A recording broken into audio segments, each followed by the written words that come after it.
thought it was just a dream. She's really gone. The business.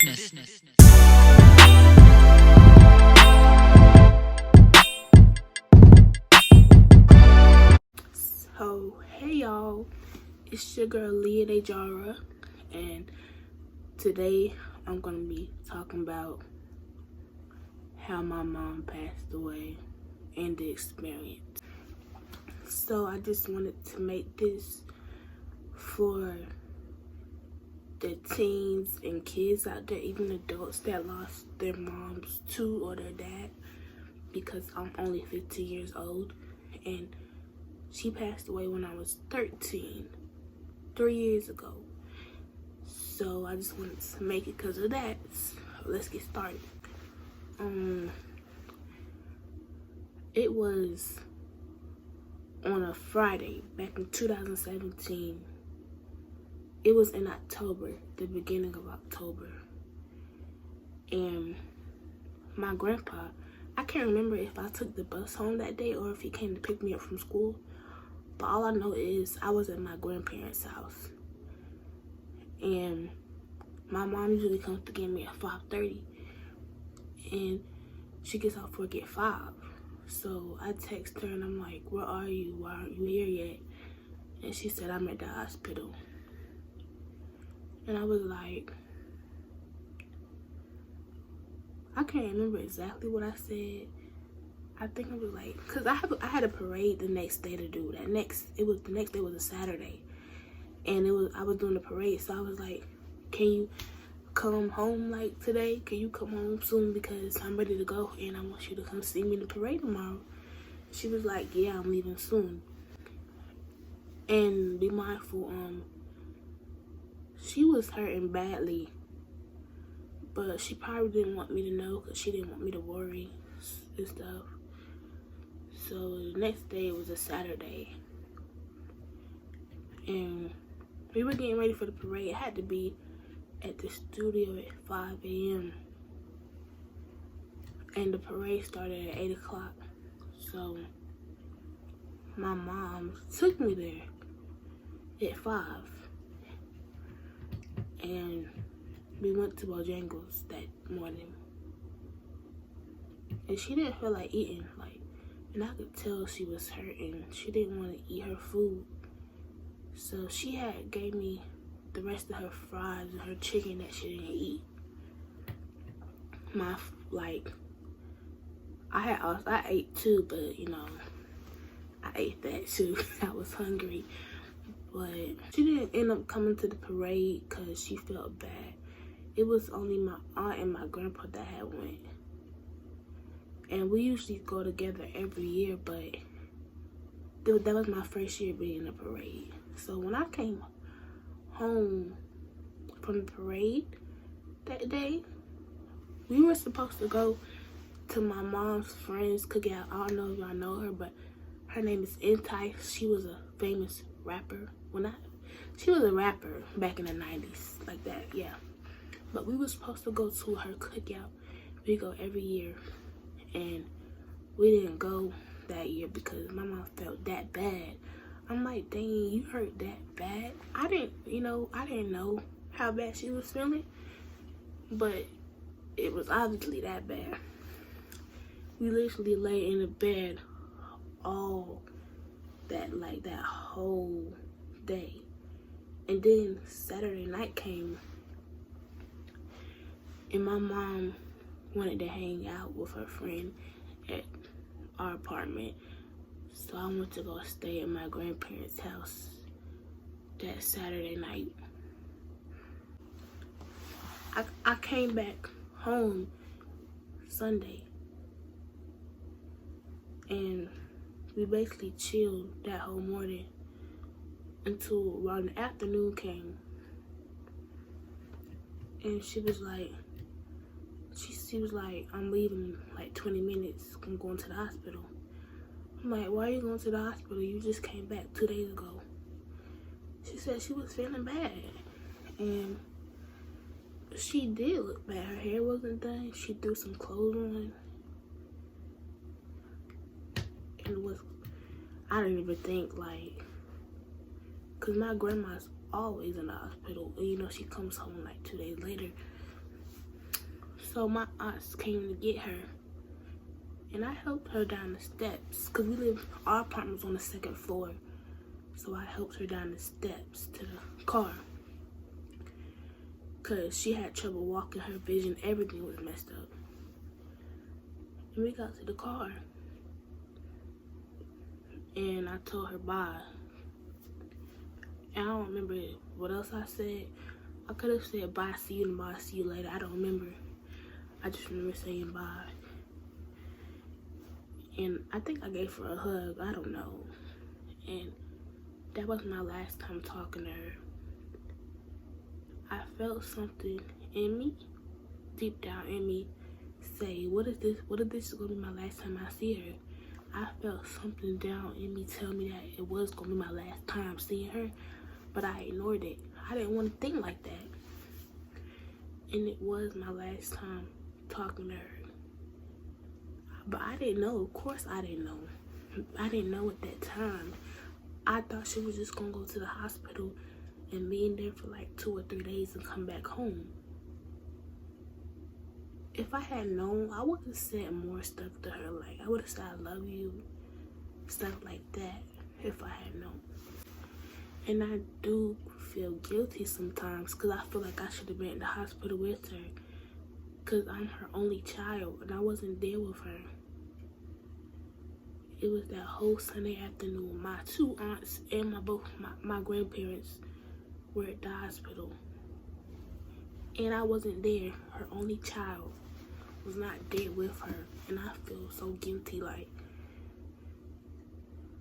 I felt so bad, but I didn't know. Of course I didn't know. And I was at home that whole afternoon by myself. I talked to her that Sunday night,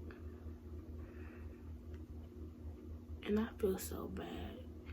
It's like, because we had gotten into a tiny argument. We got into a little argument over the phone. And she was like, I gotta go, when she hung up. That was my last time talking to her.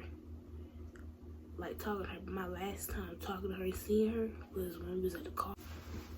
And I was like, dang, like,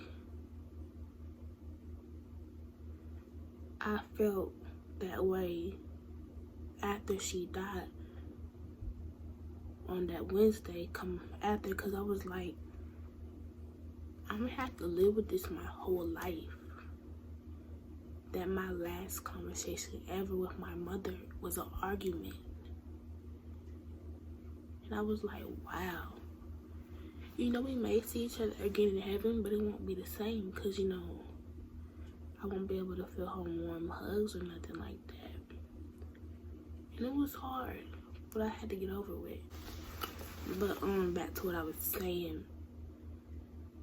That next Monday, I was at my grandparents' house Sunday to Monday, because she was in the hospital, so I stayed with them.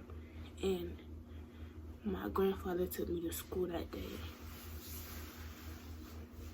And during school, I texted my mom and I said, hey, are you at the hospital yet? Like, are you at home? And I didn't get no response. So at that point, I immediately felt like, oh my God, is something wrong? Like, cause my mom's not like that. She'll text me back. It may not be right at that exact moment, but she'll text me back. She always will. So after school that day, I saw my grandpa pick me up. When he picked me up, and it's like he was sad. He was mute. I could see the pain on his face. He was trying to be strong for me. It was just, I saw his eyes getting red. I'm like, are you okay? What's wrong? And then eventually he started crying. I'm like, that's when I immediately knew something was wrong. because my grandfather's not getting emotional like that. So I asked him, and he said we were going to the hospital. So I was like, we're going to the hospital. I was like, is everything okay? And like I keep saying, I don't remember everything. I don't remember what he told me, but all I know is what he told me had me worried. So we got to the hospital, and they had my mom hooked up to this machine, and she had so much stuff on her, like all these tubes and stuff. I had never seen her like that. My mom was always a healthy person. I thought she was gonna live till she was like 90, to be honest. And I'm like, that's my mom right there. That's not her. Just all the stuff that was on her. And I knew at that point that something bad was gonna happen, because she was never like that. And the people had told me, the nurses and stuff told me, they said that she was in so much pain they put her to sleep. And you know, when you put somebody to sleep, you're only gonna be asleep for how many ever hours they set you. But we'll get to that part later. But right now, they let me have a long time with my mom. I was in there. I took a picture of her so I could have a memory. You know, a memory of what she looked like. And because I already knew something inside of me, the Holy Spirit, God, Jesus, someone was telling me that. So it was like, just go ahead and take the picture just in case. So I was like, let me take the. I said hey to her and everything. And I was talking to her. And she was asleep. But her eyes were like kind of open and stuff. But yeah, that was Monday. So I don't remember, did I go to school that Tuesday? No, I didn't. I didn't go to school that Tuesday. But at that time, I was in this dance club at school. So my dad, yeah, I forgot to tell you that part. My mom and dad live in 2 different cities. It's kind of like, both the cities are like 45 minutes apart. So I had to stay with my dad those few nights, because you know, they had a joint thing, like what, a joint thing where I stayed with my mom, some I stayed with my dad, some. So something happened to my mom, I stayed with my dad. If something happened to my dad, I stayed with my mom. So I had to stay with my dad. So my mom, the hospital, on that Tuesday, they transported her to another hospital in another city, separate. This all in North Carolina. This is North Carolina. Let me just name it. She went to this hospital in Chapel Hill, North Carolina. And my dad lives in Winston, North Carolina, Winston-Salem. And I was in Greensboro, North Carolina, where my school is and everything. So my dad was going to take me to school for that club. When I went to school, I just started crying, like busting out crying. I could not do it. And like my friend, everything, my dance teacher, she was like, you need to go home. We understand, so you don't have to come. So my dad took me, and we went to go to the hospital to see.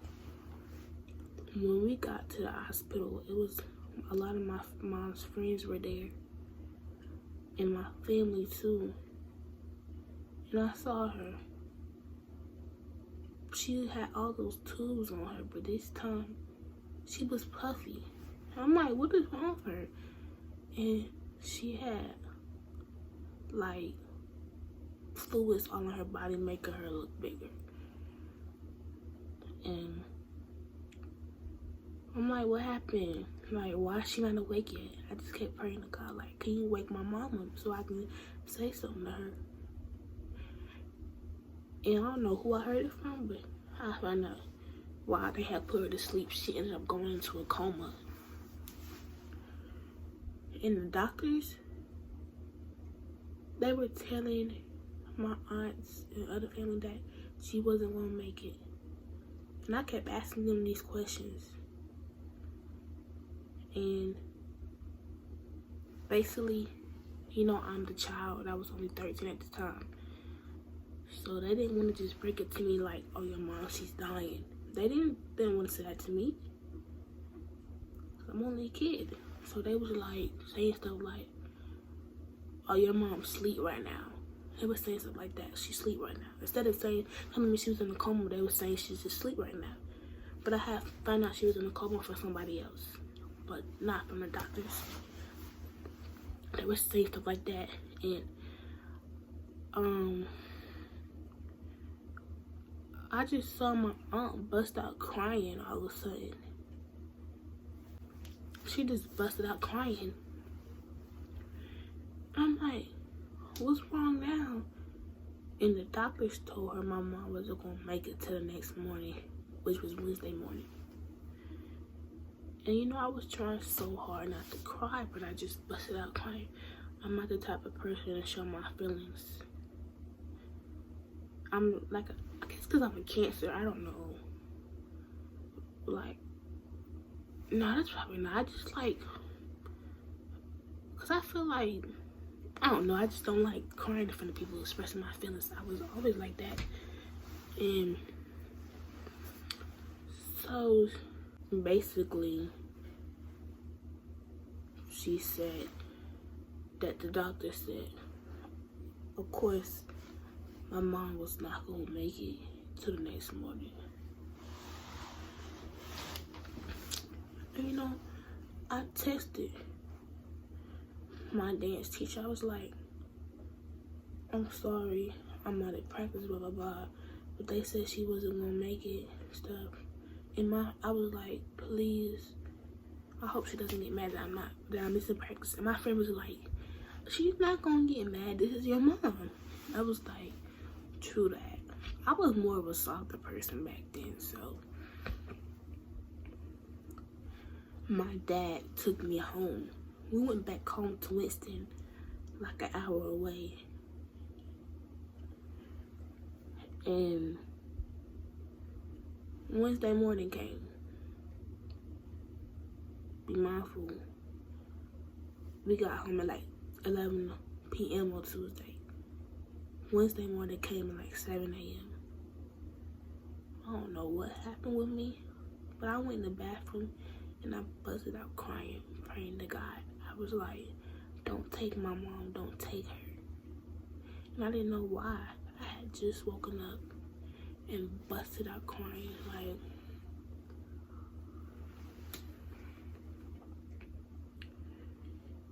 And I went back to sleep after that. It was 9 a.m. and my stepmom and my dad came out and they said, we had something to tell you. And I already knew. They told me that my mom passed away that morning at around 7:30. And I was like, maybe that's why I started crying. Because when my mom passed at 7:30, that was around the same time I got to pee. I was like, maybe when she passed, a little bit of my soul was taken away. Like something had left me, a part of me left. My whole life changed after that. You know, it was very hard. Each night, my dad, we would go to Greensboro. Because my aunts, you know, they had a thing where when someone dies, people come to your house and bring you like food and stuff, or family and friends come over. We would go every night to Greensboro. And on the way back, I would just bust out crying like, this is really going to be my life now. I was in 8th grade. And it was like, for high school, I was going to have to move in with my dad. like with my dad, I did not want to meet new people. I don't like meeting new people. I'm like, really? I have to move in with him? I didn't want to move to Winston. I didn't like Winston like that, like I do now. And it was hard. And I had cried all my tears out. So by the time my mom died on that Wednesday, her funeral was the week later. Was that exact Wednesday later. I didn't cry at her funeral until at the end where they, you know, take her away. Like they took her away in the casket and stuff. I didn't cry until then. Even with that, they weren't even that much. I guess because I had so many people pray for me. She had over 100 people at her funeral. And on top of that, not everybody could fit in because the church could not hold that many people. And I just wish she could have been there to see how many people care for her and stuff. She was a nice person. A lot of people took her for granted. I did too, I'm not gonna lie. Like, even at our age, a bunch of us teens and stuff always argue with our mothers. And I feel like I took that for granted. And literally had a dream about her that week. A week later, I had a dream about her dying and stuff, and that God let her stay alive. I was like, thank you, God, because now I can give my mom the respect that she needs. And then boom, I woke up and I'm like, oh wow, it was just a dream. She's really gone. But you know, yeah, that was really it. The whole story of how she passed. Oh yeah, and I forgot to tell y'all what she had. She had hepatitis B. And I didn't know. I had never heard of it before. But that's what she had. And I was like, dang, like, she passed on that Wednesday. Literally, I mean, the week before, she had went to a concert on that Tuesday. Who would have known that a week later, I'd be at the hospital praying for my mom to live? Who would have known that? But, yeah, that's really how it was. And, you know, it didn't take me that long, like, to get over. Like, I went to school the week later. I went to school Monday and I missed Tuesday through Friday. But that next Monday later, I went to school. And people were telling me, they were like, oh, Leah, if I was you, I would have dropped out of school and stuff. I was just like, really? I mean, I don't think, not everybody's the same, but you may think that, but you're not going to do that. When you have to realize that. And my mom was able to tell me one thing before she passed. She would have told me, don't let her death affect my life. As in, don't go out doing bad things because I'm gone. Act like I'm still here. And I wish she did tell me that. But you know, it did change me a lot. I used to be a very emotional person, and I'm not no more. I'm not. Like, I don't know what it was, but it changed me so much. And you know, I just want y'all out there to know that you're not alone in this. Whether it's your mom or your dad, you're not alone. You know, and you're going to get through this. To anybody that this happened to, whether she passed yesterday, this morning, or like whatever, last week, last month, you're going to be fine. I'm telling you. You're going to be fine. But, you know, it was kind of hard for me. It still even is hard for me now because she basically raised me all the way up until my teen years. Because my birthday's in June. She died in October. So, basically, yeah. And now my dad's raising me through my teen years. And it's hard. Like, I literally gotta go on the internet for a lot of stuff because I don't have her to tell me. I don't have my mom there to tell me stuff. Like, just thank God she passed away. I already knew how to do my hair and stuff, what hairstyles I like, stuff like that. But it was so much stuff that she had not yet taught me. She had already taught me a lot of stuff, but there was still other stuff I didn't know yet. And there's stuff that I still don't know. I even ask my friends sometimes, you know. Sometimes it's embarrassing, you know, but my mom's not here and it is what it is. But yeah, my life's going great and I'm a sophomore, 15 years old, and I turned 16 on June 25th. I get my license on July 25th. So I just try to think about the positive stuff.